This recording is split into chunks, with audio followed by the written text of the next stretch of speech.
Videos देखने के लिए सब्सक्राइब करें जनसत्ता.com, बेल आइकन दबाकर पाएं लेटेस्ट नोटिफिकेशंस। नमस्कार, स्वागत है आपका जनसत्ता पर। कोरोना संकट में लॉकडाउन के दौरान बंद रही रेलवे की सर्विस भी धीरे धीरे शुरू हो रही है। हालांकि रेगुलर ट्रेनों की आवाजाही 12 अगस्त तक बंद है, लेकिन देश के कई हिस्सों में स्पेशल ट्रेन चल रही हैं। इस बीच रेलवे ने अपने उस प्रोजेक्ट पर फिर से काम करना शुरू कर दिया है जिसमें प्राइवेट ट्रेन चलाने की तैयारी है। जी हां, रेलवे ने देश में 109 ऐसे रूट्स तय किए हैं जहां पर प्राइवेट प्लेयर ट्रेनें चला सकेंगे। अब इस प्रोजेक्ट में नया क्या है और इससे पैसेंजर्स को क्या घाटा नुकसान हो सकता है, आइए जानते समझते हैं इस रिपोर्ट में।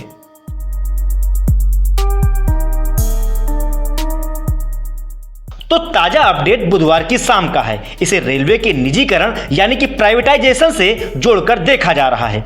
रेल मंत्रालय ने 109 जोड़ी रूट्स पर 151 आधुनिक ट्रेनों के जरिए यात्री ट्रेनें चलाने के लिए प्राइवेट एंटिटीज से रिक्वेस्ट फॉर क्वालिफिकेशंस यानी कि RFQ मांगा है। एक अनुमान के मुताबिक इस प्रोजेक्ट पर प्राइवेट सेक्टर की कंपनियां 30,000 करोड़ रुपए तक का निवेश कर सकती हैं। इसी के साथ ही पहली बार इंडियन रेलवेज नेटवर्क पर यात्री ट्रेन चलाने के लिए प्राइवेट पार्टी को आमंत्रित किया गया है।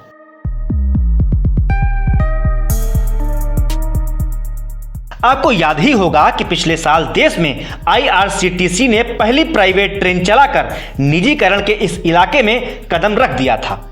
IRCTC ने अपनी पहली ट्रेन लखनऊ टू दिल्ली यानी कि तेजस एक्सप्रेस शुरू की थी।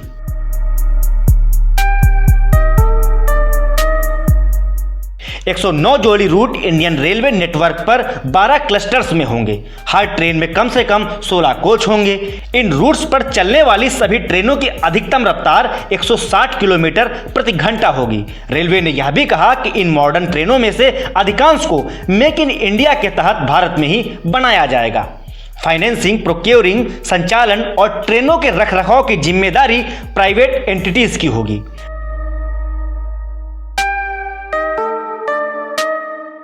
रेलवे के मुताबिक इस कदम के पीछे मकसद भारतीय रेल में कम मेंटेनेंस कॉस्ट, कम ट्रांजिट टाइम के साथ नई तकनीक का विकास करना है और नौकरियों के अवसर को बढ़ाना भी उनकी प्राथमिकता है।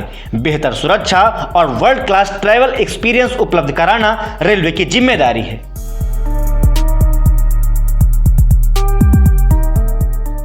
रेलवे भले ही प्राइवेट कंपनियों के हाथ में ट्रेनों का संचालन देगी, लेकिन इन सभी ट्रेनों में ड्राइवर और गार्ड भारतीय रेलवे के ही होंगे।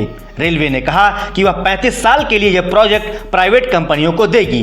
प्राइवेट पार्टी को इंडियन रेलवे को फिक्स्ड हॉलेज चार्ज, खपत के हिसाब से एनर्जी चार्ज और पारदर्शी बिडिंग प्रक्रिया से तय किया गया रेवेन्यू का एक हिस्सा देना होगा। तो इस रिपोर्ट में हमने आपको बताया कि कैसे 109 जोड़ी रूट्स पर दौड़ेंगी प्राइवेट पैसेंजर ट्रेनें और इसके लिए रेलवे किस हद तक है तैयार। आपको कैसी लगी हमारी यह रिपोर्ट, हमें बताएं कमेंट बॉक्स में। साथ ही साथ देश दुनिया से जुड़ी हर खबर के लिए बने रहें जनसत्ता के साथ।